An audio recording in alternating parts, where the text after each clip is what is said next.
Hoje trataremos do ditado: o hábito não faz o monge. Melhor dito, há gente que realmente gosta de se disfarçar. E vocês, também gostam de se mascarar? Acham que assim conseguem ser mais vocês? Antes de avançarmos, convém separar as águas de dois distintos venenos que facilmente confundimos: a hipocrisia e o cinismo. A hipocrisia é fingimento acontecendo quando se prega uma moralidade que não se pratica. Já no cinismo, a moralidade é apenas uma conveniência para parolos. O hipócrita engana os outros, o cínico despreza o jogo moral.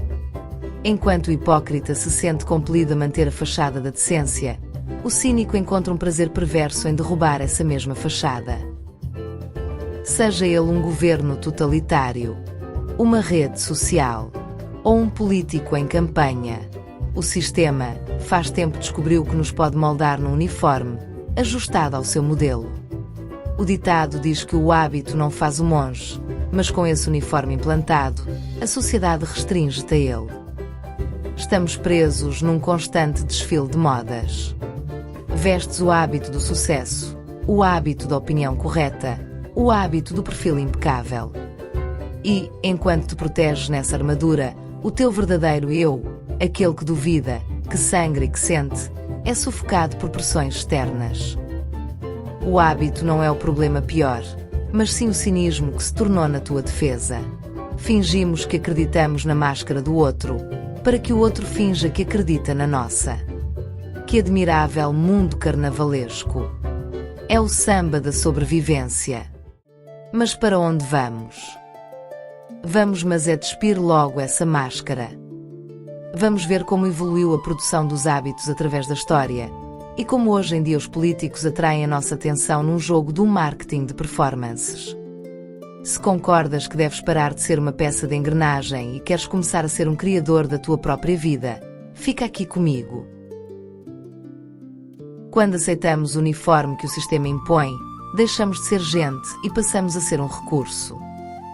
Esquecemos a história e os avisos dos grandes pensadores. Em termos históricos, nada mudou, apenas trocamos o pano pesado dos regimes totalitários pelo brilho falso dos nossos ecrãs. O modelo é idêntico. Se queres pertencer, veste a farda que o algoritmo te dita. Se não te conformares, serás ostracizado. Alinhavaram-nos uma ilusão que vende produtos. Ao enfiares a carapuça do rebanho, passas a ser o herói deles, numa história que segue o guião do espartilho, até provares o contrário e te transformares no teu próprio herói. O herói que te proporciona a única chance de viveres uma vida com sentido. Mas isto não vem de agora com as redes sociais. Já na Idade Média existiam as leis suntuárias. O Estado decidia, por decreto-lei, que se não fosses nobre, não podias usar seda, veludo ou roxo. Não podia haver qualquer ambiguidade. A hierarquia deveria ser visual e absoluta. O hábito tinha de fazer o monge, porque se um camponês se vestisse como um príncipe, a ilusão do poder divino colapsava. Na China de Mao Zedong, no início do século XX, aquela farda cinzenta e monótona que todos usavam como sendo um símbolo de igualdade, era acima de tudo sobre o apagamento do eu. A uniformidade não era um objetivo final, mas sobretudo uma ferramenta de gestão das massas, garantindo que o individualismo não criasse ruído na orquestração do Estado. É do receio real deste controle visual das massas que nascem os grandes romances distópicos. Autores como George Orwell e Margaret Atwood não inventaram estas ideias do nada. Eles apenas projetaram o que testemunharam na história para um futuro extremo. A distopia é o espelho que nos mostra o que acontece quando o Estado ou a religião tomam posse total do teu guarda-roupa e, por consequência, da tua alma. Em 1984, Orwell dá-nos os macacões azuis, a cor do funcionário descartável, da peça na engrenagem que não pode ter desejos. Já Margaret Atwood, em O Conto da Aia, leva o cinismo ao limite. Usando cores primárias para categorizar mulheres como se fossem gado, vermelho para procriação, azul para a esterilidade, castanho para o punidor. Tirar a roupa não é um ato de nudez, é um ato de rebelião. Sempre o mesmo esquema. O hábito é a etiqueta de status, que nos faz acreditar que somos importantes e livres, porque podemos escolher entre diferentes marcas de ecrãs para consumirmos a mesma mentira. À parte algumas raras exceções, achas que os políticos se vestem ou falam como tu por coincidência? Mesmo quando comecem com boas intenções, o militante acaba por enfiar o hábito do político. É o uniforme de contexto. Se querem o teu voto num bairro operário, o fato fica no armário e sai a camisa arregaçada e os jeans. Se o tema é economia, o tom de voz torna-se mecânico, clínico, inabalável. Eles vestem a tua expectativa. Esta nova ciência de engenharia social, onde a aparência serve para desarmar a tua crítica, faz com que o político pareça um de nós. Logo, ele certamente pensa como nós. No filme Viva Zapata, de Elia Kazan, há uma cena brutal onde o novo líder, ao sentar-se na cadeira do poder, age como o tirano anterior que ele próprio afastou, descartando os problemas dos camponeses. Parece que o hábito da autoridade e do poder corrompe o monge. Mas a performance não fica pela ficção. Não é por acaso que cargos de decisão máxima começaram a ser preenchidos por profissionais do espetáculo. Ronald Reagan, presidente dos Estados Unidos entre 1981 e 1989, fora antes um ator hollywoodesco. Como presidente, não era apenas um político que falava bem, mas, sobretudo, um homem que compreendia a iluminação, o guião e o poder de uma boa anedota. An evangelical minister and a politician arrived at Heaven's Gate one day together. And St. Peter, after doing all the necessary formalities, took them in hand to show them where their quarters would be. And he took them to a small single room with a bed, a chair, and a table, and said this was for the clergyman. And the politician was a little worried about what might be in store for him. And he couldn't believe it then when St. Peter stopped in front of a beautiful mansion with lovely grounds, many servants, and told him that these would be his quarters. And he couldn't help but ask, he said, but wait, how, there's something wrong, how do I get this mansion while that good and holy man only gets a single room? And St. Peter said, you have to understand how things are up here. We got thousands and thousands of clergy, you're the first politician who ever made it.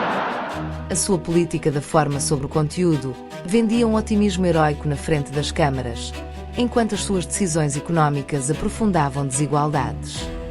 Ele sabia que, se o ator fosse convincente, o público não questionaria o argumento. Já na Itália dos anos 80, tivemos Ilona Staller, a famosa Cicciolina, estrela do cinema pornográfico, eleita para o Parlamento italiano em 1987 pelo Partido Radical.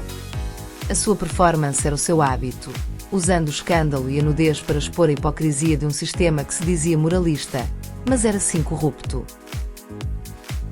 E se duvidas do poder do pano, lembra-te do que aconteceu recentemente a Volodymyr Zelensky na Casa Branca. Aparecendo com o seu traje tático, perguntaram-lhe: será que não tem um fato decente no armário? Zelensky não se sentiu humilhado como muitos julgam. Um ex-comediante de renome, Zelensky sabe exatamente como provocar. Aquele não era um traje de desleixo, era o seu uniforme de contexto. Era a farda do herói resistente que não tem tempo para sedas enquanto o seu país arde. Ele trouxe a urgência da sua realidade em ruínas para o tapete esterilizado do Salão Oval, provando que quebrar o código de vestuário é, por si só, uma das maiores armas de propaganda que existem. A coisa, infelizmente, tem evoluído. O político dos nossos tempos já não se dá ao trabalho de ser apenas um hipócrita clássico. Ele acumulou com a farda do cínico absoluto, aplicando a tática que Hitler descreveu no seu livro Mein Kampf. While all sides initially said there was no room for diplomacy, President Trump now says the US has been negotiating with an unnamed Iranian leader, a claim that Iranian officials have once again denied. Acredita-se mais depressa numa grande mentira do que numa irrisória. Poucos conseguem conceber que alguém tenha o descaramento de distorcer a realidade de forma drástica. O cínico atual usa o hábito da verdade alternativa. Ele atua tão descaradamente que te confunde. O certo é que as mentiras, quando repetidas, entranham-se no cérebro. É o que os neurologistas chamam de efeito de verdade ilusória. O cérebro deixa de a filtrar como falsa e começa a processá-la como familiar. Não sei se estás a ver. Não é que sejas mentecapto. É o teu sistema nervoso a ser sequestrado, obrigando-te a deixar de pensar por ti próprio. Literalmente, enfias o hábito que te costuram, forçando as mentiras a se tornarem a tua verdade. E se a farda é tudo, para que vais olhar para o monge? Isto é o que une o ditado à nossa era. A política tornou-se uma campanha de marketing permanente, onde o monge é irrelevante desde que o hábito venda o produto certo. Mas a culpa é nossa também, pois adoramos uma boa performance. Um candidato que nos dê um bom espetáculo ganha mais atenção e votos do que aquele que nos dá a verdade nua e crua e sem demagogias. Eles entregam o teatro e nós aplaudimos o personagem. No meio disto tudo, lá se vai a nossa identidade, já que ao validares a encenação, acabas esquecendo de desenhar a tua própria dança. Resta-nos o quê? Se o político é um performer e as redes sociais são o palco da nossa própria farsa, como fica o monge? A resposta é simples. O monge tem de se tornar um artista, um criador da sua própria vida. Isto não significa viver para ser visto. Significa que o hábito, o teu estilo, a tua escolha, a tua verdade, deve ser orquestrado por dentro, não por fora. Quando deixas de tentar vestir a farda que o mercado ou o sistema te impõe, tu paras de jogar o jogo da hipocrisia e do cinismo. A arte da existência é, em última análise, a coragem de assumir que o hábito comum não te define. Isto exige o que poucos querem praticar hoje: paciência, perseverança e determinação. O sossego que procuras, esse alívio da ansiedade, nasce exatamente aqui, quando desistes de tentar ser o que o mundo espera de ti. A solução não está em novos líderes, mas numa educação que nos ensina a ler as entrelinhas da performance. Mas cuidado, às vezes a cultura e a tradição, que deveriam ser o nosso apoio, tornam-se entraves. Elas costuram-nos hábitos tão incrustados que já nem sentimos o aperto. Se a tradição serve para te dar raízes, usa-la. Mas se ela serve apenas para te impor um papel que já não te serve, ela é apenas mais uma farda.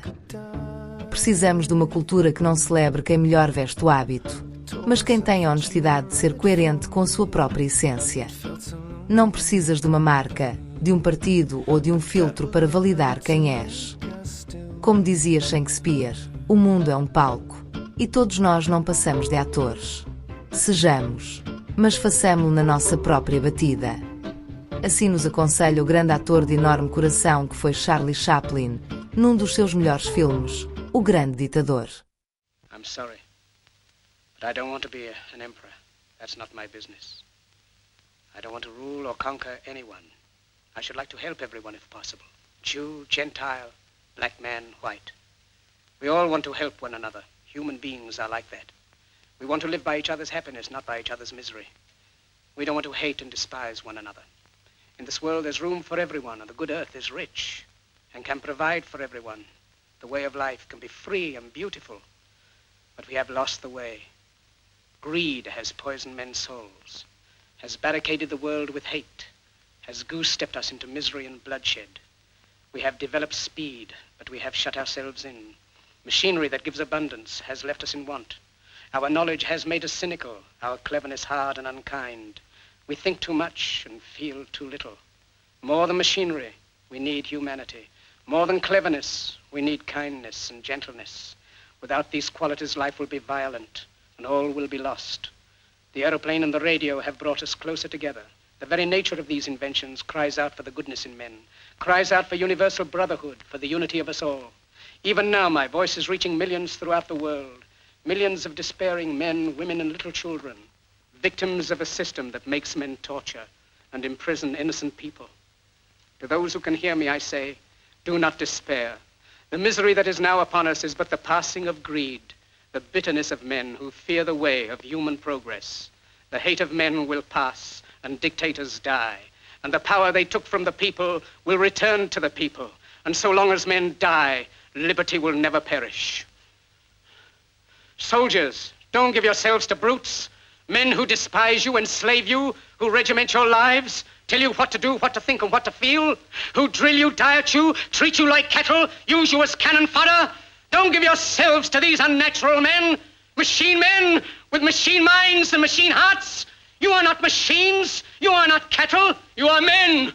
You have the love of humanity in your hearts. You don't hate, only the unloved hate, the unloved and the unnatural. Soldiers, don't fight for slavery, fight for liberty. In the 17th chapter of St. Luke it is written, the kingdom of God is within man, not one man nor a group of men, but in all men, in you. You, the people, have the power to create machines, the power to create happiness. You, the people, have the power to make this life free and beautiful, to make this life a wonderful adventure. Then in the name of democracy, let us use that power. Let us all unite.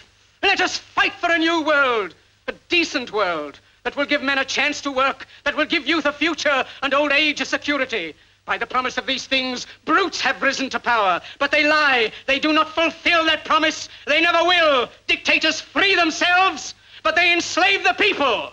Now let us fight to fulfill that promise. Let us fight to free the world, to do away with national barriers, to do away with greed, with hate and intolerance. Let us fight for a world of reason, a world where science and progress will lead to all men's happiness. Soldiers, in the name of democracy, let us all unite!